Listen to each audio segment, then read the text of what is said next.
na barado ang daluyan ng dugo. Ito yung artery. Kaya bilang internist, cardiologist, linya ko po to. So yung katawan natin, merong mga artery yan sa buong katawan. Diba? Mula sa puso, sa buong parte hanggang ulo, hanggang sa paa. Ngayon, kung barado yan, may 7 warning signs. Delikado po to kasi pag nagbara, ito yung biglang pwedeng mamatay, mga heart attack, stroke, and block arteries. Yan.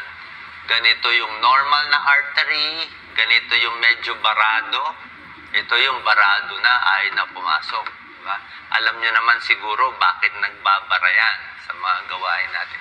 Ito yung 7 warning signs. Focus lang natin to, Doc Lisa. Ito yung artery sa buong katawan mula sa puso. Yung kulay red, ayan o. Red, papunta sa neck hanggang sa ulo. Yan, blood supply sa utak. Ito, papunta sa puso. Okay? Meron pababa, papunta sa paa. Meron din papunta dito sa ari ng lalaki. So, yan ang pwede magbara. Ito yung mga 7 na possible na sintomas. Babantayan natin. Unahin natin sa ulo. Ayan o. Blockage sa arteries, sa leeg.